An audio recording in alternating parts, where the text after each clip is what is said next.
कैसी भी चुनौती हो, सेनाएं देसी हथियारों के दम पर दुश्मन का माकूल जवाब देने के लिए पूरी तरह तैयार है।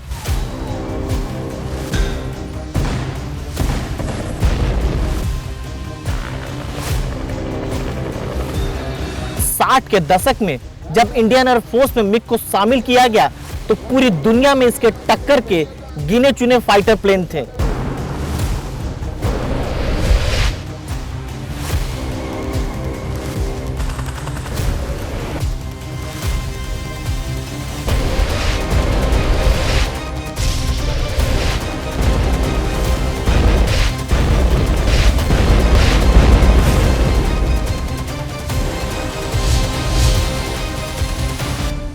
नमस्कार, मैं राजीव रंजन। वतन के रखवाले में आपका स्वागत है। इजराइल और हमास के बीच शुरू हुई जंग को 10 महीने से ज्यादा हो गए हैं। 1200 से ज्यादा इजरायली मारे गए हैं, तो इजरायली हमले में 40,000 से अधिक फिलिस्तीनी भी मारे जा चुके हैं। इन सब के बीच 700 से अधिक इजरायली सैनिकों की भी मौत हो गई है और हमास के कब्जे में अभी भी करीब 100 इजरायली फंसे हुए हैं। उधर इस जंग में हिजबुल्लाह और हितू जैसी विद्रोही संगठनों की भी एंट्री हो चली है। इजराइल और ईरान के बीच तनाव चरम पर है। इन सारे मुद्दों पर हमारे साथ बातचीत करने के लिए हैं पूर्व राजनयिक वीरेंद्र गुप्ता जी। सर, कैसे देखते हैं इजराइल और हमास के बीच जो है सीज फायर अब तक नहीं हो पा रहा है, बातचीत हो रही है लेकिन कोई नतीजा नहीं निकल पा रहा है। सर देखिए, बहुत कंसर्न की बात है कि हजारों लोग बाग 40,000 लोग बाग मर चुके हैं पैलेस्टीनियंस गाजा में। और पॉलिटिक्स जारी है दोनों तरफ से। परेशानी इस बात की है कि दोनों ही तरफ से एक्सट्रीमिस्ट एलिमेंट्स, पैलेस्टीनियंस में हमास लीड कर रहा है, जो कि मुझे लगता है कि शांति के पक्ष में ही नहीं है, शांति चाहता ही नहीं है। अगर शांति चाहता तो बहुत पहले तो ये टेररिस्ट अटैक नहीं करता, क्योंकि दुनिया के पास कोई टेररिस्ट अटैक के लिए कोई भी जो है वो टॉलरेंस नहीं है। उसके बाद हॉस्टेजेस को रिलीज कर देता। सबसे एक आम सोचने की बात है कि अगर आप शांति चाहते हैं और अगर बमबारी को रोकना चाहते हैं गाजा के ऊपर, तो सबसे पहले आप हॉस्टेजेस को वापस करिए। और बहुत सारे कंट्रीज जुड़े हुए थे जो कि इजराइल पे दबाव डालते कि भाई इस पे अब बमबारी नहीं होनी चाहिए, लेकिन वो इस चीज में मुझे लगता है कि इंटरेस्टेड नहीं है। अपना एक पॉलिटिकल पॉइंट स्कोर करना है। दूसरी तरफ इजराइल में भी मैं तो इजराइल में रहा हूँ साहब। 92 में 1992 में मैंने एम्बेसी खोली वहां पे इजराइल में। और बाहर नहीं जाने से धारणा अलग होती है, क्योंकि इंडिया का इजराइल के साथ कोई संबंध नहीं था पहले। और मैं न्यूयॉर्क में हैसिडिक जूस को देखता था, मैं समझता था सारे इजरायली जो है वो रेडिकल हैं और एक्सट्रीमिस्ट हैं। ऐसा नहीं है। वहां पे जाके मुझको लगा कि इजरायली जनता, आम जनता, हमारे और आप जैसे ही शांति प्रिय हैं। प्रॉब्लम क्या होती है कि जब political agenda gets hijacked by extremist elements, and I would say Netanyahu is no different from Hamas in that respect. बिल्कुल, वो भी शांति बहाल के चक्कर में नहीं है, वो अपनी पॉलिटिकल पोजीशन को स्ट्रॉन्ग करना चाहते हैं। बिल्कुल, नेतन्याहू को लेकर भी कहा यह जा रहा है सर, जो इजराइल के प्रधानमंत्री, कि वह भी नहीं चाहते कि हमास के साथ कोई समझौता हो। देखिए, अगर वो ये चाहते हैं कि इजराइल के ऊपर अटैक बंद हो, कोई टेररिस्ट एक्टिविटीज नहीं हो, तो इस चीज को जड़ से खत्म करना पड़ेगा। और मुझे बहुत ही जो है वो डिसअपॉइंटमेंट है कि जब तक ये अक्टूबर का टेररिस्ट अटैक नहीं आया, उसके पहले विश्व ने, आम लीडर्स ने एक परमानेंट सेटलमेंट की बात ही करना छोड़ दिया था। जबकि ये जड़ की बात है कि जब तक कि पैलेस्टीनियंस को एक अपना इंडिपेंडेंट स्टेट, एक रिस्पेक्टेबल सोल्यूशन नहीं मिलेगा। अब पैलेस्टीनियंस को आप 2-4 टुकड़ों में छोटे छोटे बीच में ऐसे करके नहीं दे सकते। एक कंटिगुअस, एक वायबल स्टेट उनको देना चाहिए, जो कि 92 में, अगर आपको याद होगा, ओस्लो पीस प्रोसेस था। मैं उस वक्त में इजराइल पहुंचा था। और बहुत ही ज्यादा ऑप्टिमिस्टिक सिनारियो था। प्राइम मिनिस्टर रबीन थे इजराइल में, और उन्होंने इस बात को एक्सेप्ट किया कि पैलेस्टीनियंस को एक अपना इंडिपेंडेंट स्टेट मिलना चाहिए, और बात बहुत आगे बढ़ रही थी। फिर रबीन को मार दिया गया, क्योंकि इजराइल में भी तो बहुत सारे लोग हैं जो कि ये चीज नहीं चाहते हैं। सेटलर्स अपनी सेटलमेंट की एक्टिविटीज बढ़ाते जा रहे हैं। वो सोचते हैं कि पैलेस्टीनियंस को जितना देना है उससे भी कम देते रहो। अगर आज नहीं देना पड़ेगा, 10 साल बाद देना पड़ेगा, तो पैलेस्टीनियंस को और कम देंगे। तो दोनों तरफ से जो है वो अपनी पोजीशन को स्ट्रांग करने वाली बात है। कोई ये नहीं देख रहा है कि हजारों, 40,000 लोग बाग मरने की छोटी, ये एक ह्यूमन ट्रेजेडी है। और जो लोग बचे हैं, जो लोग हैं वहां पे, आपको मालूम है कितना ह्यूमैनिटेरियन डिजास्टर है। इंफ्रास्ट्रक्चर फैसिलिटीज पे अटैक हुआ है, हेल्थ फैसिलिटीज पे खासकर। एक पोलियो का केस भी नजर आ गया है। तो जो पैलेस्टीनियंस की पॉपुलेशन है, आम जनता है, ठीक है, पैलेस्टाइन में बहुत सारे एक हमास के टेररिस्ट लोग काडर भी है, तो लेकिन जो आम पैलेस्टीनियन की जनता है उसकी क्या गलती है? उसने तो नहीं उनको बनाया हुआ है। बिल्कुल सही। पूरा गाजा कह सकते हैं कि गाजा एक लिहाज से पूरा तबाह हो गया।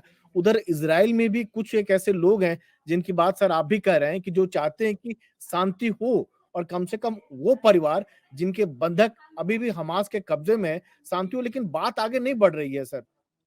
बात आगे नहीं बढ़ रही है क्योंकि जब तक कि कमिटमेंट नहीं होगा, वो बात को आगे बढ़ा रहे हैं। और बहुत खतरा है साहब, क्योंकि इजराइल ने पहले ईरानियन जनरल्स को मारा था दमस्कस में।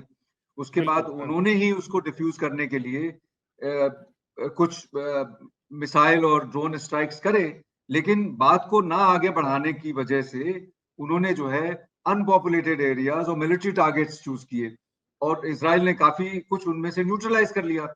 अब की बार इजराइल ने फिर प्रोवोकेशन किया है, और जो है ईरान के अंदर एक पैलेस्टीनियन हनाए जो बड़े नेता हैं, उनको जिन्होंने ईरान ने अपने यहाँ गेस्ट रखा हुआ था, उन्होंने घुस के मारा है। तो आप समझते हैं कि बहुत सारे देशों में ये बहुत बड़ा जुर्म देखा जाता है कि हमारे गेस्ट को आके मार दिया। ये अमेरिका इस बात को नहीं समझ सकता है कि हमारे घर में, इंडिया में भी ऐसा व्यू हो सकता है कि अगर हमारे गेस्ट को मारोगे तो जो है ये बहुत बड़ा गुनाह है, क्योंकि ये गेस्ट जो है वो हमारे लिए भगवान और देवता है। बिल्कुल जो भी हो, अगर हमने उसको पनाह दी है, अब हमारे घर में घुस के कोई अब शेख हसीना के ऊपर अगर अटैक करेगा तो ऑब्वियसली इंडिया को बहुत बड़ा ऐतराज होगा। बिल्कुल। तो ईरान के ऊपर भी ईरान ने धमकी दी है, और ईरान ने ये कंडीशन लगाई है कि भाई आप गाजा में एक सीज फायर और पीस सेटलमेंट करिए, तो शायद वो अटैक नहीं करेंगे। तो सब लोगों की निगाह इस पे है। बाइडेन साहब बोल रहे हैं कि शायद बहुत जल्दी ये समझौता हो जाएगा, तो उम्मीद में हम लोग बैठे हुए हैं इस वक्त।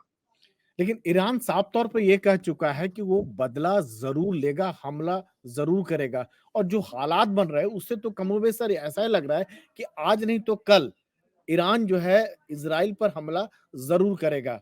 वो कह रहा है कि सही वक्त और सही दिशा हालात तो तय करके करेगा, लेकिन हमला जरूर करेगा, जैसा लग रहा है सर। देखिए, ये तो लॉजिकल बात है ना कि इजराइल ने ईरान के अंदर घुस के ईरान के गेस्ट को उड़ा दिया, चाहे वो कोई भी हो। लेकिन तो ईरान में बहुत रोष है, बहुत गुस्सा है इस बात का।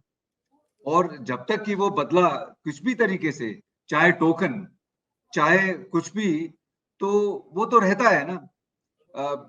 इंटरनेशनल पॉलिटिक्स में भी इमोशंस की बहुत बड़ी बात होती है। अगर ह्यूमन रिलेशनशिप में अगर किसी आदमी ने मुझको अटैक किया, तो जब तक मैं अटैक दोबारा नहीं करूंगा, उसको रिवेंज नहीं लूंगा, तब तक मैं तिलमिलाता रहूंगा। तो इसी तरह से ईरान में भी वो तिलमिलाहट है। तो इसको समझना चाहिए, ये हम वेस्टर्न वैल्यू सिस्टम से नहीं समझ सकते हैं इसको। जो प्रोवोकेशन इजराइल ने ऐसा नहीं करना चाहिए था। बहुत सारी गलतियां हैं।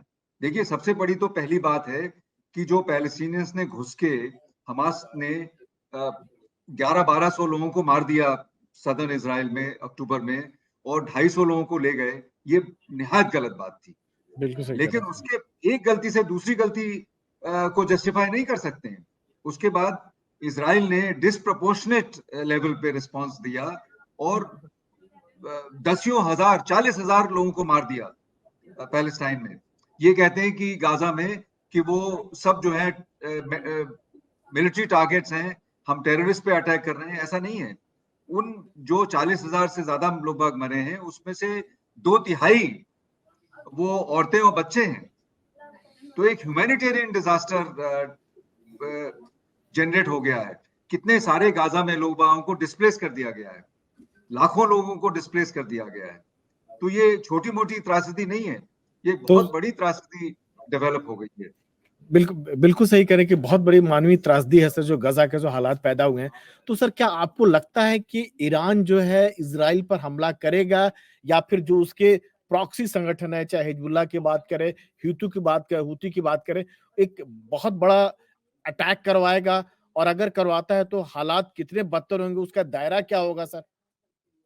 देखिए, मुझे अभी तक लगता है कि ईरान ने बहुत रिस्पॉन्सिबली बिहेव किया है इसमें। और अप्रैल का जो इंसिडेंट था उसमें भी जो उन्होंने अटैक किया एक फेस सेविंग के लिए किया, और 100 की मात्रा में करीब मिसाइल अटैक और ड्रोन अटैक किए। लेकिन मुझे लगता है वो नाम के वास्ते थे, क्योंकि कोई भी इजराइल में इससे जो है क्षति नहीं पहुंची। और अनपॉपुलेटेड एरियाज में, डेजर्ट एरियाज में वो गए और इजराइल ने बहुत सारे न्यूट्रलाइज कर दिए। तो जो ये प्रोवोकेशन था, मैं तो ऐसा भी सोच रहा था कि शायद ईरान इमीडिएटली उस पर रिएक्ट करेगा, लेकिन इमीडिएटली रिएक्ट नहीं किया। उन्होंने वक्त दिया है, इजराइल को संभलने का मौका दिया है, और ये भी कहा है कि देखिए, अगर जो है वो गाजा में पीस सेटलमेंट हो जाए तो वो शायद नहीं करेंगे। तो अभी तक मुझे उनसे लग रहा है कि रिस्पॉन्सिबल बिहेवियर है। नहीं, लेकिन साथ में वो यह भी कह रहे हैं, ईरान की ओर से बार-बार इस तरह के बयान आ रहे हैं कि सही समय पर सही ढंग से एक मैसेज देंगे हम, जवाब तो देंगे देखिए, इज़राइल को। वो ऐसा नहीं कह सकते कि हम अटैक नहीं करेंगे, हम रिटेलिएट नहीं करेंगे। तो उनको तो रिटेलिएशन की एक पॉसिबिलिटी रखनी है ना, एक तलवार टांग के रखनी है इजराइल के ऊपर, हुँ, हुँ। क्योंकि इजराइल ने किया है। और जब तक कि वहां पे वो कुछ ना कुछ तो करना चाहते हैं। लेकिन इसके लिए मुझे लगता है, देखिए ये सब जो है गर्मा गर्मी की बातें हैं और इसका कोई बहुत सिग्निफिकेंस नहीं है। मैं एक अलार्मिस्ट सिनारियो जो कि अखबारों में और मीडिया में बहुत पेंट हो रहा है कि इससे थर्ड वर्ल्ड वॉर हो जाएगी या कुछ ऐसी बात हो जाएगी, मैं उससे सहमत नहीं हूँ। मेरा ख्याल है जनरली समझदारी है, और कोई भी चीज को वो एक हद तक ले जाएंगे, उसके आगे आगे नहीं बढ़ाना चाहते हैं। लिक लिक लिक लेकिन इसका सॉल्यूशन तभी निकलेगा जबकि इस क्राइसिस को पे कैपिटलाइज करके दुनिया के बड़े मुल्क, अमेरिका एक रोल अदा कर सकता है, और बाकी कंट्रीज जो रोल कर सकते हैं। दो चीजें की जरूरत है। एक तो परमानेंट सेटलमेंट होना चाहिए, और पैलेस्टीनियंस के लिए एक इंडिपेंडेंट स्टेट मुहैया होना चाहिए, और बहुत पैसों की जरूरत पड़ेगी, बहुत मदद की जरूरत पड़ेगी, जिससे कि पैलेस्टीनियंस का एक रिकंस्ट्रक्शन हो। गाजा में जितना डिस्ट्रक्शन हुआ है, और उसके पहले भी उनकी लाइफ को तबाही में थी, बहुत अनएम्प्लॉयमेंट था। तो उसके लिए economic development and reconstruction of infrastructure, अब सारे के सारे बहुत सारी बिल्डिंग्स तबाह हो गई हैं, रबल्स हो गए हैं। कहते हैं कि 40,000 के अलावा दसियों हजार लोग बाग मिसिंग है, जो कि रबल्स के अंदर उसमें है। तो एक बहुत बड़ी ट्रेजेडी है, और बहुत पैसों की जरूरत पड़ेगी। तो दुनिया भर के देशों को मिलके अब इसको एक सॉल्व करने की जरूरत है।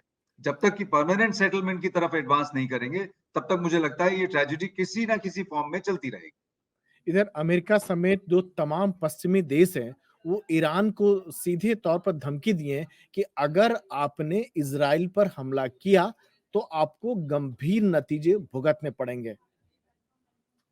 देखिए, कैसे ये देख सब जो है सबके पॉलिटिकल कंपल्शंस हैं। मुझे नहीं लगता कि अमेरिका का ऐसा कोई स्ट्रेटेजिक ऑब्जेक्टिव है, और कि अमेरिका चाहेगा कि यहाँ पे बहुत लड़ाई झगड़े बढ़ें। अ, अमेरिका में बहुत बड़ी जूइश पॉपुलेशन है, और वो जूइश पॉपुलेशन इलेक्शन के टाइम में बहुत बड़ा रोल प्ले करती है, नंबर्स हैं और उनका मीडिया का क्लाउट है। तो वो जूइश पॉपुलेशन को अनॉय नहीं करना चाहते, बल्कि एक पॉलिटिशियन कहता है कि मैं जूइश पॉपुलेशन को इतना सपोर्ट करता हूं, तो दूसरा पॉलिटिशियन कहता है नहीं, मैं उससे ज्यादा सपोर्ट करता हूं। बिल्कुल, तो एक चुनाव में कॉम्पिटिटिव पॉलिटिक्स है। बिल्कुल, अमेरिकी चुनाव में तो मुद्दा बन गया है सर।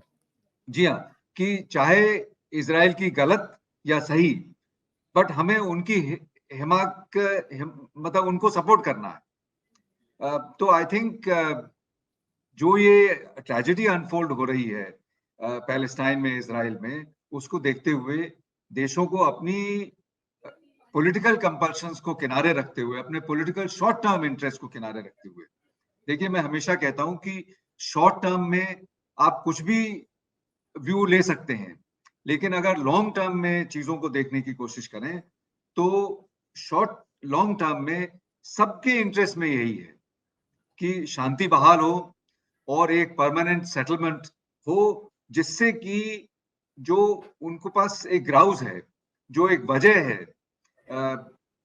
चीजों के लिए करने के लिए। टेररिस्ट एक्टिविटीज हमको कोई टॉलरेंस नहीं है, हम कहते हैं कि कोई भी वजह से टेररिस्ट एक्टिविटी नहीं होनी चाहिए, लेकिन सोचने का मतलब ये है कि अगर लोगों में रोष है पैलेस्टीनियंस में, तो किसी ना किसी तरीके से वो बाहर आता है, तो उसको खत्म करने का वही इलाज है कि आप परमानेंट सेटलमेंट करिए। बिल्कुल सही कह रहे हैं, लेकिन इधर देखिए ईरान तो सीधे तौर पर तो नहीं, लेकिन जो उसको प्रॉक्सी संगठन है, चाहे हिजबुल्लाह की बात करें, हुती की बात करें, वो लगातार जो है हमले करता जा रहा है वो, इजराइल पर अगर बात करें तो। तो देखिए ये तो हम लोग की एक कड़ी चलती जा रही है। इजराइल अटैक करता है, उसके बाद वो, बट आई वुड से it is a low intensity warfare. जो नॉर्दर्न लेबनान में हिजबुल्लाह मारता है, उनसे रॉकेट अटैक होता है। एक गाजा में पैलेस्टीनियंस का भी एक इंतफादा चल ही रहा था, ऑक्यूपेशन फोर्सेस के अगेंस्ट पे भी वो एक्ट करते थे। तो लेकिन अब इसको इतना आगे बढ़ा दिया, इसको ऊपर बढ़ा दिया, और इसमें हजारों लोगों की मौत हो गई और एक ट्रेजेडी डेवलप हो गई, तो it has taken a new dimension और दुनिया भर के देशों के लिए एक बड़ा चैलेंज हुआ है। इसको हमें जो है इस परिप्रेक्ष्य में नहीं देखना है कि ईरान का अटैक होने वाला है। एक वो बहुत छोटी चीज है, क्योंकि मुझे नहीं लगता कि ये बहुत बड़ी उसमें जो है वो एस्केलेट हो जाएगी, लेकिन एक बड़ा जो अचीवमेंट वो होगा कि इन चीजों को देखते हुए हम फिर से अपने को रिकमिट करें कि एक परमानेंट सेटलमेंट जरूरी है।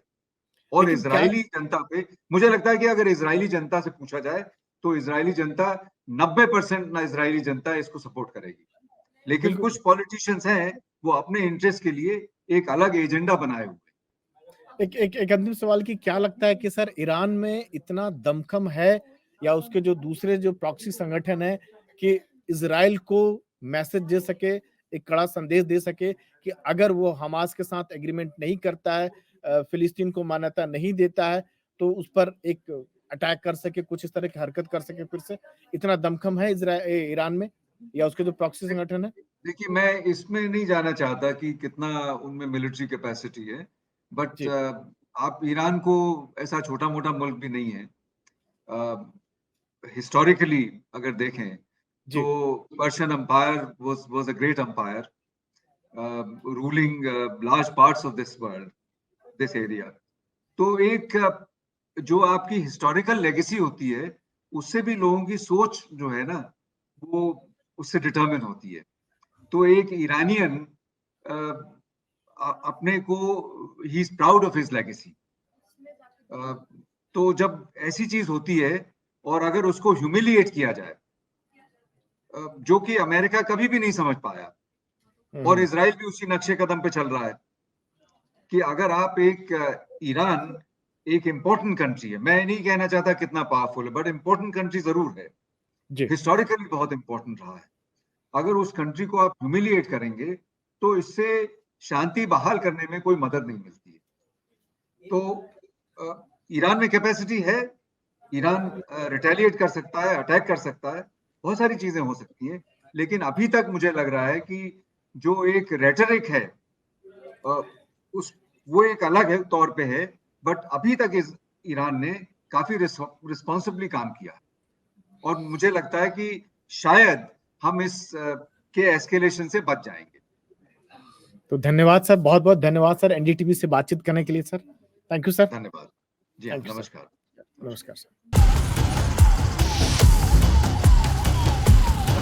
कैसी भी चुनौती हो, सेनाएं देसी हथियारों के दम पर दुश्मन का माकूल जवाब देने के लिए पूरी तरह तैयार है।